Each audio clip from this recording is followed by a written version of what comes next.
Yo tout le monde, j'espère que vous allez bien. On se retrouve aujourd'hui pour parler d'un sujet qui fait beaucoup débat, c'est-à-dire est-ce que Camus maîtrise le zéro absolu? Juste avant de vous laisser avec l'intro de la chaîne, je voulais juste vous dire que l'on arrive presque aux 1000 abonnés, alors abonnez-vous pour m'aider à faire grandir la chaîne. Je peux maintenant vous laisser avec le générique de la chaîne, c'est parti.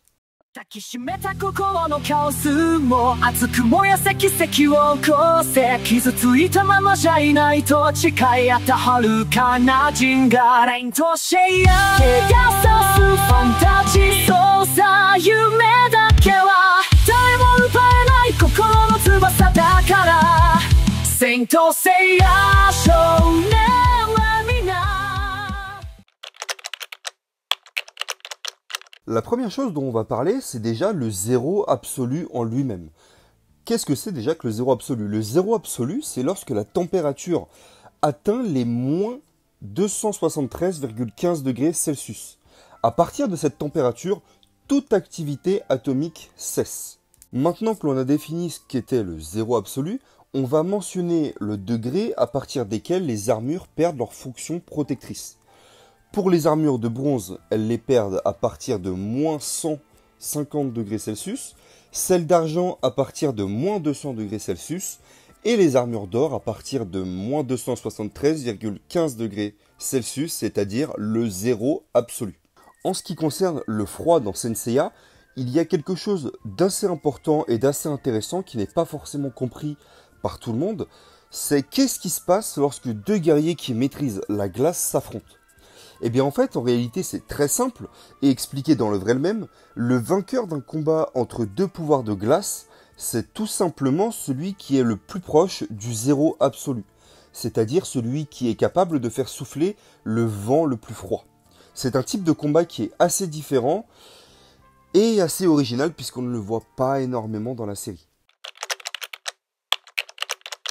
Maintenant, après qu'on ait défini le zéro absolu et parlé de la corrélation entre celui-ci et les armures, on va pouvoir enfin mentionner la chose la plus importante et intéressante, c'est-à-dire la pratique, ce que Camus nous a montré tout au cours de l'œuvre. Déjà, la première preuve qu'il ne maîtrise pas le zéro absolu, c'est qu'il perd son combat de glace avec l'exécution de l'aurore contre Yoga.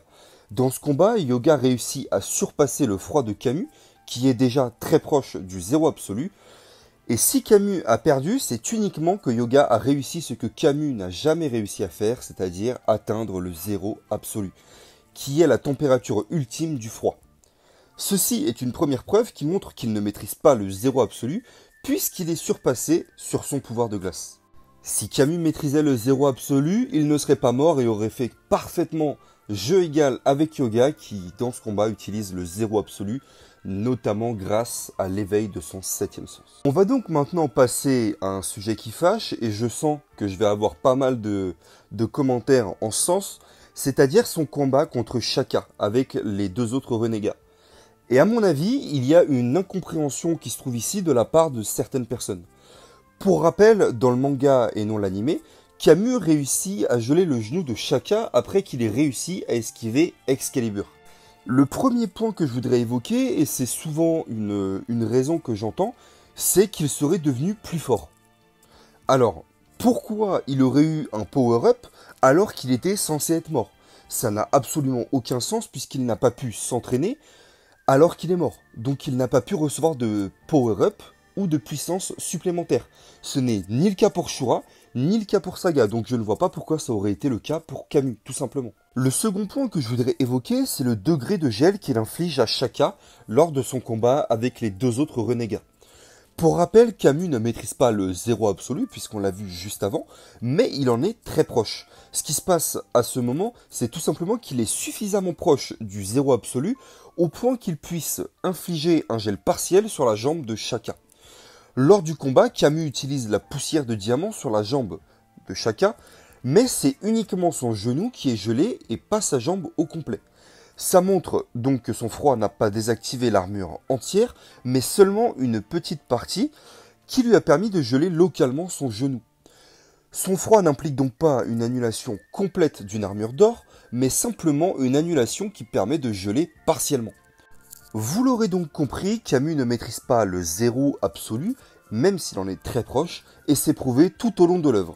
Je vais le répéter encore une fois au cas où, car je m'acharne souvent sur Camus en disant qu'il ne maîtrise pas le zéro absolu, mais je ne fais pas ça car je le déteste. Au contraire, Camus fait partie de mes personnages préférés de toute la licence. D'ailleurs, si vous n'avez pas vu mon classement de mes personnages préférés de Senseiya, n'hésitez pas à aller le regarder, je vous la mets en fiche juste en haut. Camus, c'est vraiment un personnage que j'aime énormément, mais je trouve qu'il est un peu surcoté sur sa puissance notamment, car les gens lui attribuent le zéro absolu qu'il ne maîtrise pas. On arrive maintenant à la fin de cette vidéo, j'espère qu'elle vous aura plu, si c'est le cas, n'hésitez pas à vous abonner pour m'aider à faire grandir la chaîne, on arrive encore une fois bientôt aux 1000 abonnés, alors abonnez-vous, likez cette vidéo, commentez-la, et nous on se dit à la prochaine pour une nouvelle vidéo, ciao tout le monde. 奇跡を起こせ